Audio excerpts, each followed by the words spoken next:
గౌరవ పార్లమెంట్ సభ్యులు ఈటెల రాజేందర్ రెడ్డి గారు చాలా మాట్లాడుతూ ఉన్నాడు. ఆయన ఏ కులం ఆయనకే స్పష్టత లేదు. ఈటెల రాజేందర్ గౌరవనీయ ఎంపీలు గారు వీళ్ళ క్లారిఫై చేయాలి. ఆయన ముదిరాజ్ కులానికి చెందిన వ్యక్తి, రెడ్డి కులానికి చెందిన వ్యక్తి. బీజేపీలో ప్రెసిడెంట్ పదవి దక్కట్లేదని ఆ ఆక్రోశాన్నంతా మిగతా వేల మీద కక్కే ప్రయత్నం చేస్తూ ఉన్నాడు. జనరల్గా ఈటెల రాజేందర్ గారు నాకు గౌరవం, కొత్త పార్లమెంటరీ లాంగ్వేజ్ వాడే అలవాటున్న వ్యక్తిగా నేను గౌరవిస్తాను. కానీ నిన్న ఇవాళ ఆయన మాట్లాడుతున్న భాష, వాడుతున్న భాష, ఆ దిగజారుడుతనం దేని వలనో అర్థమవుతలేదు. ఆయనకి పదవి రాకుండా కిషన్ రెడ్డి గారు అడ్డుపడితే ఆ ఆక్రోశం అంతా రేవంత్ రెడ్డి గారి మీద తీస్తూ ఉన్నాడు. ఏం భాష మాట్లాడుతున్నాడు? ఒక ముఖ్యమంత్రి గురించి, ఒక పార్లమెంట్ సభ్యుడే ఉన్న వ్యక్తి మీ హయాంలో కాదా ఈ రాష్ట్రం దివాలా తీసింది? మీరు ఆర్థిక శాఖ మంత్రిగా పనిచేసిన సందర్భంలో ఈ రాష్ట్రము దివాలా తీసిన పరిస్థితి మీరు మర్చిపోయినరా? కేసీఆర్ నిర్వాహకం, నీ నిర్వాహకం వల్లే కదా ఈ రాష్ట్రం 6.5 లక్షల కోట్ల అప్పులో కూరుకుపోయింది. హైడ్రా గురించి మాట్లాడుతున్న మీ నిర్వాహకం వల్లే కదా ఈ భూములన్నీ కబ్జాలకు గురైనాయి. నీవే దేవాదాయ శాఖ భూములు కబ్జా చేసావని మీద కేసు ఉంది కదా. హైడ్రా ఒక దూరదృష్టితో తీసుకొచ్చినటువంటి కార్యక్రమము. టీఆర్ఎస్ నాయకులు, మంత్రులు, ఎమ్మెల్యేలు, ఎమ్మెల్సీల యొక్క ప్రోద్బలం వల్ల ప్రభుత్వ స్థలాలు, ప్రభుత్వ చెరువులు టీఆర్ఎస్ నాయకులు కబ్జా చేశారు. కాబట్టి హైడ్రా ద్వారా వాటన్నిటినీ ప్రభుత్వపరం చేయాలని ప్రయత్నం చేస్తూ ఉంది ప్రభుత్వం. హైడ్రా గురించి మాట్లాడతాడు. భూములు కబ్జా మీ హయాంలో కదా, నువ్వు మంత్రి ఎరగబెట్టిన రోజులున్నాయి కదా. ఇవాళ ప్రభుత్వం పడిపోతుంది అంటారు. ఎందుకు పడిపోతుంది ఆయన?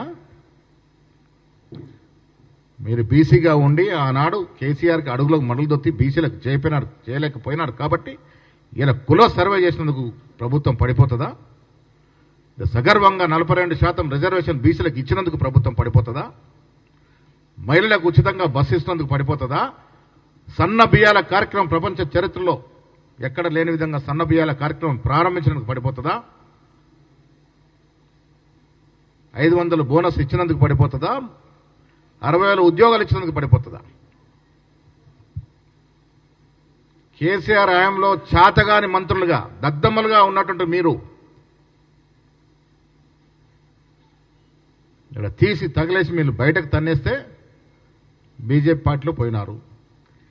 ఇలా బీజేపీలో ఇమడలేకపోతా ఉన్నారు. మళ్ళీ కేసీఆర్ వైపు చూస్తూ ఉన్నారా? అందుకే కేసీఆర్ బాటలో మాట్లాడుతూ ఉన్నారా మీరు? నాకు అనుమానం వస్తుంది మళ్ళీ ఈటెల రాజేందర్ గారు కేసీఆర్ వైపు చూస్తున్నారేమోనని. బీజేపీ రాష్ట్ర అధ్యక్ష పదవి రావట్లేదని ఆ అక్కస్తో కక్కస్తో ఇష్టం వచ్చిన రీతిలో మాట్లాడతానంటే చెల్లదు. ఒక పార్లమెంట్ సభ్యుడిగా ఉన్నావు, గౌరవంతో మాట్లాడడం నేర్చుకోవాలి. ముఖ్యమంత్రిని పట్టుకొని ఇష్టారాజ్యంగా మాట్లాడతానంటే ఒక విజిలేస్తే చాలు. మేము మా కార్యకర్తలు ఏం చేస్తారో చూసుకో. సీనియర్ నాయకుడిగా ఉన్నావు, చాలా సందర్భంలో మీరు గౌరవంగా మాట్లాడడం చూశానని. ఎందుకు దిగజారి మాట్లాడుతూ ఉన్నారు రాజేందర్ గారు? పదవులు వస్తాయి పోతాయి, బీజేపీ అధ్యక్ష పదవి వస్తుందో రాదో ఆ అక్కస్తో మీరు ముఖ్యమంత్రి గారు మీరు మాట్లాడడం, మీరు వాడిన భాష చాలా ఆక్షేపణీయము.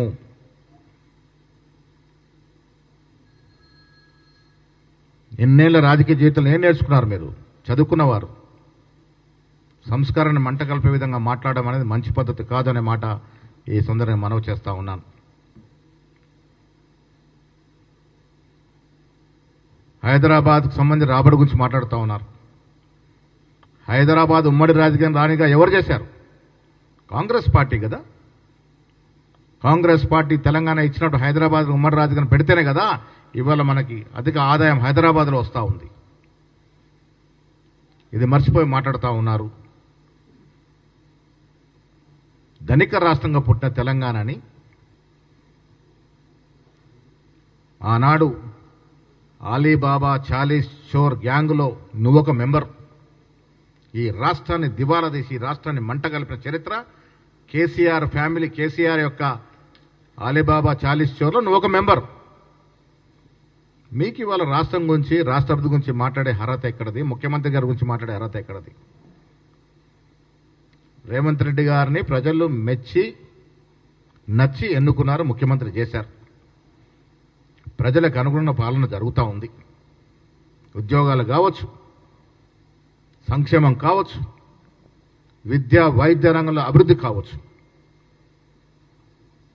కాన్షియన్స్లో డెవలప్మెంట్ కావచ్చు, అన్ని రకాలుగా అభివృద్ధి జరుగుతూ ఉంటే కళ్ళబో కన్నబడినట్టు ఆ బీఆర్ఎస్ నాయకుల యొక్క బాణిని అందుకొని మాట్లాడుతూ ఉన్నాడు.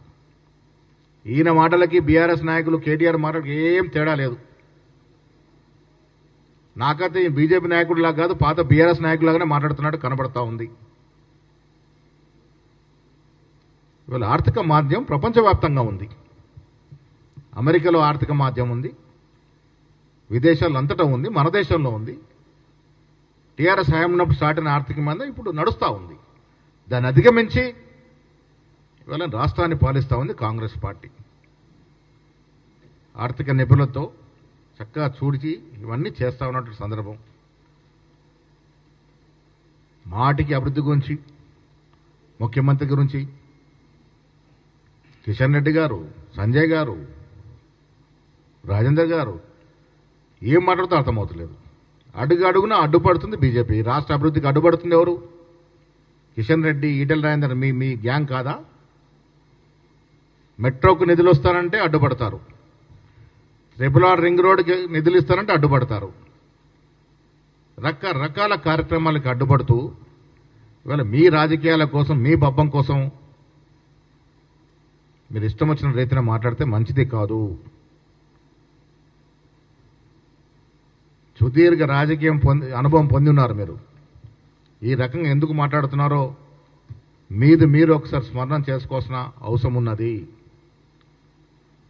రాష్ట్రం అన్ని రకాలుగా, అన్ని రంగాల అభివృద్ధి చెందుతూ ఉంది. కేసీఆర్ మంట కలిపి గ్రౌండ్ చేసిన విద్యా వైద్య రంగం మీద ప్రత్యేక దృష్టి పెట్టి కార్యక్రమాలు ఇస్తూ ఉంది ప్రభుత్వము. ఇది తెలుసుకోకుండా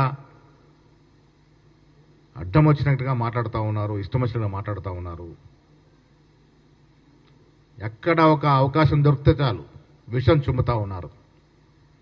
ఇది రాష్ట్ర ప్రజలు అర్థం చేసుకుంటా ఉన్నారు. నేను మళ్ళీ చెప్తా ఉన్నాను, మీరు బీసీ బిడ్డగా చెప్పుకుంటారు, మిమ్మల్ని ఎవరు బీసీ బిడ్డగా యాక్సెప్ట్ చేయట్లే. కారణం తెలంగాణలో కుల సర్వే జరిపి 56% బీసీలు ఉన్నారని చెప్పి అఫీషియల్ డాక్యుమెంట్ ఇచ్చిన తర్వాత కూడా అది కేంద్రానికి తీసుకుపోయే దమ్ము, ధైర్యం మీలో లేదు. బీసీ ఎంపీలు ఉన్నారు బీజేపీలో, ఆ ధైర్యం చేయరు, ఆ స్థైర్యం చేయరు, ఆ ప్రయత్నము చేయరు. తెలంగాణ ప్రభుత్వం చేస్తే దాన్ని విమర్శిస్తారు. మీకెక్కడది బీసీ బిడ్డలని చెప్పుకునే హక్కు ఎక్కడది? ఏం చేస్తున్నారు బీసీల కోసం? ఈ రాష్ట్రంలో ముదిరాజు బిడ్డల కోసం మీరు ఏం చేశారు? ఎన్నేళ్ల రాజకీయ జీవితంలో ఏ నాయకుడిని మీరు పైకి తీసుకొచ్చారు? ఏ బీసీ బిడ్డని మీరు ఒక లీడర్ చేశారు, ఒక ఎమ్మెల్యేని చేశారా, ఒక ఎమ్మెల్సీని చేశారా?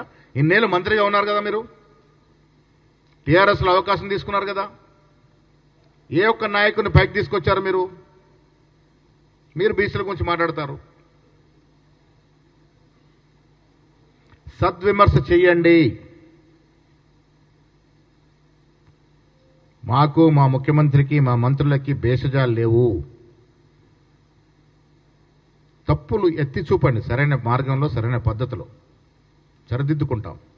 ఇది ప్రజాస్వామ్య దేశం, ప్రజాస్వామ్యంలో ప్రభుత్వం నడుస్తూ ఉంది, మాకు అలవాటు ఉంది. కానీ మీ అవసరాల కోసం, మీకేదో పదవులు రాలేదు బీజేపీలో అని హైకమాండ్ దృష్టిని ఆకర్షించాలి కాబట్టి ఎవరినంటే వారిని ఇష్టం వచ్చినట్టు మాట్లాడతామంటే ప్రజలు ఊరుతూ కూర్చోరు. ఈ పద్ధతులు మార్చుకోవాల్సిందిగా నేను ఈటెల రాజేందర్ గారికి చెప్తా ఉన్నాను. ప్రజాక్షేత్రంలో మాట్లాడే తీరుంటుంది. కేసీఆర్ గారు 10 ఏళ్లుగా ఈ రాష్ట్ర ప్రతిష్టని ఆయన మాడిన భాష ద్వారా దిగజార్చిండు. ఆ అలవాటు మీకు కూడా వచ్చినట్టుంది. ఈ భాష మాట్లాడితే ప్రజలు అట్రాక్ట్ అవుతారు, నాకేంతో పేరు ప్రతిష్టలు వస్తాయి అనుకుంటే అది పప్పులో కాలేసినట్టే. ప్రజలు అన్నీ గ్రహిస్తూ ఉన్నారు. మీకు ప్రజలు అధికారం ఇచ్చి మీ చేతకానాన్ని గ్రహిస్తూ ఉన్నారు. చేతకానితనాన్ని మీరు బీసీ పట్ల వ్యవహరిస్తున్న తీరును గ్రహిస్తూ ఉన్నారు. పదే పదే మేము అడిగినా మీరు బీసీ బిల్లుని కేంద్రం పోలేని తీరును గ్రహిస్తూ ఉన్నారు.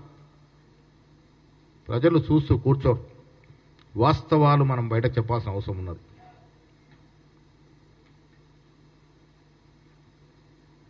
ముఖ్యమంత్రి గారి మీద మీరు వాడిన భాష నీకు ఎన్నేళ్ల రాజకీయ అనుభవం ఉన్న నాయకుడు తగదుగాక తగదు. ఇక ముందు జాగ్రత్తగా మాట్లాడితే మంచిది అని నేను రాజేందర్ గారికి హితవు పలుకుతా ఉన్నా. Thank you.